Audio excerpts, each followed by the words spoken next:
Let us look at an example of how to construct a continuous frequency distribution. Let us consider the weight in kgs of 50 students of a college. So these are the given 50 data points. Count them: 3, 6, 9, 12, 15, 18, 21, 24, 27, 29, 30, 33, 36, 39, 42, 44, 47 and 50. Okay. Now the procedure here to construct the distribution is such. First we need to compute the range.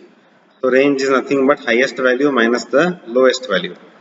So in the data the highest value is 64 and the lowest value is 32. If we clearly observe the data,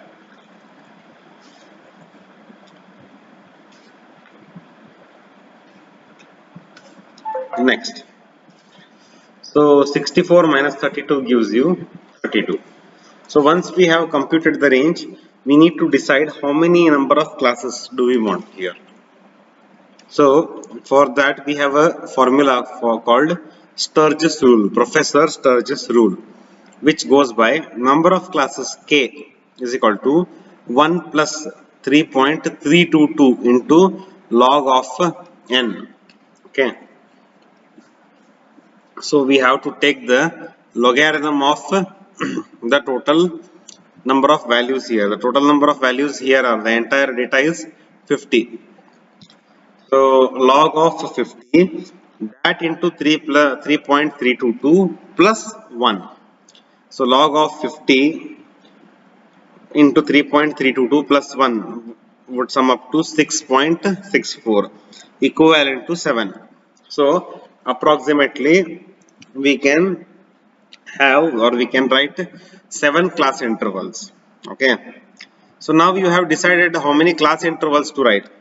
Next is what should be the size of the classes, or what should be the width of the classes. So size or width of the class C is equal to range divided by number of class. That is the range that you have computed, that should be in your numerator, and the number of classes that you have computed using Sturgis rule should be in the denominator. So 32 divided by 7.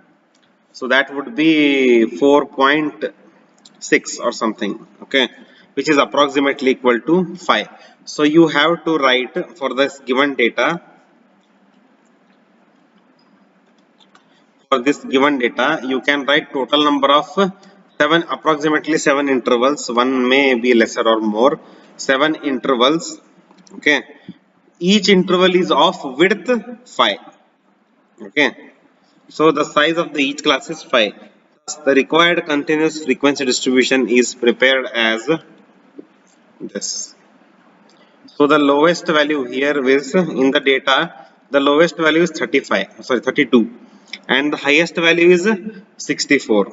Since in the previous session we had discussed that the lower limit of the first class should be multiple of 5 as far as possible. So we start with the multiple of 5 or 10. So the first interval we write here is 30 to 35. Next 40 to 45. Sorry, for 35 to 40, 40 to 45, 45 to 50, 50 to 55, 55 to 60, 60 to 65. So you have approximately 7 intervals as calculated here. Okay. And each of the intervals have the width 5. That also has been calculated here. So once you have written this, go on striking the tally mark for the respective class interval. For example, 42 belongs to 40 to 45. So strike a tally here. Next, 62 belongs to class 60 to 65. So strike a tally mark here. And similarly, 46 and 54. 46 belongs here and 54 belongs here. Now you may come across a doubt that what if the value is say 50? Okay, How to write 50 here? Because here 50 has repeated 2 times, right? So like I had explained during the session of exclusive intervals. So in this particular class, you can include the values from 45 till 49.9999. 50 should be included here. This is just for the continuity purpose, representation for continuity. So you should include 50 here. Similarly, if you come across the value 55, you should not include it here. You should include it in the next class, that is here.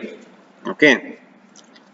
So like this, you have to classify all the values and then count the tallies. 2.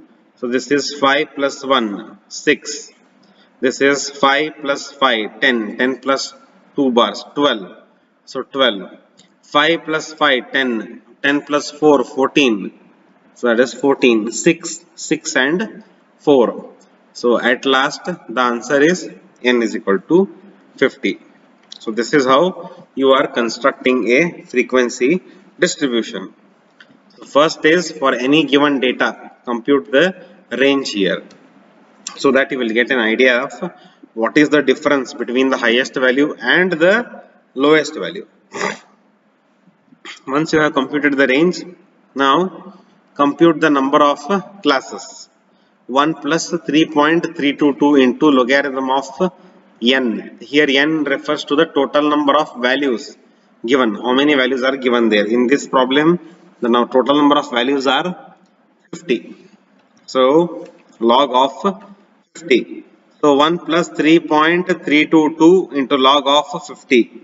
That amounts to 6.64, which is approximately equal to 7.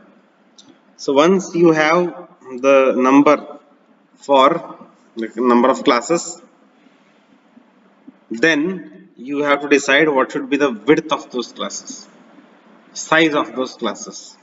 So that would be 32 by 7, which is 5.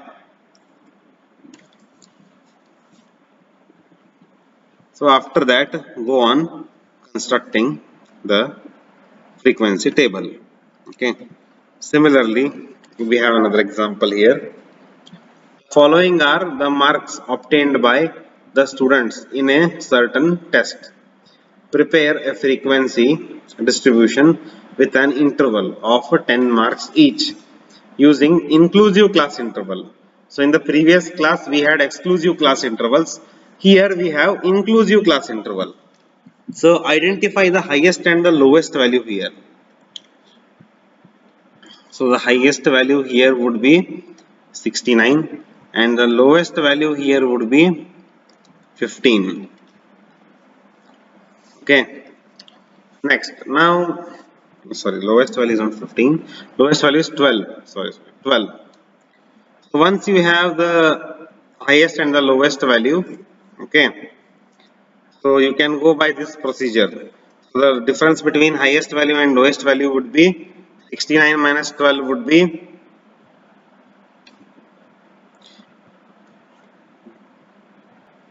57. So once you have the width, then you can compute using the Sturge's formula here. So log of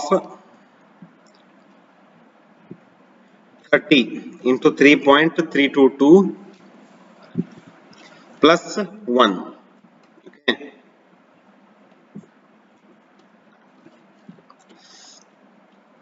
This formula, according to the Sturge's formula, your answer here is 5.90. That is approximately 6 class intervals. So once you have the number of class intervals, you need to compute the width here. So the width would be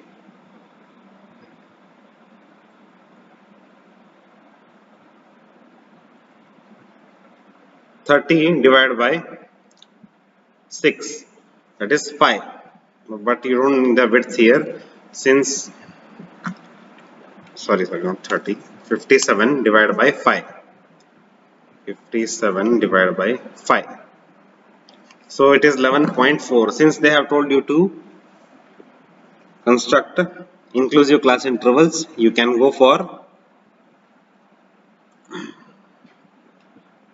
So we have 10 to 19, 20 to 29, 30 to 39, 40 to 49, 50 to 59, and 60 to 69. Similarly, strike the tally marks like the previous one here. Strike the tally marks, and after you have completed the tally marks, go on counting the frequencies and write the totals here. Okay. So this is how you are constructing a frequency distribution, a continuous frequency distribution for exclusive as well as inclusive classes.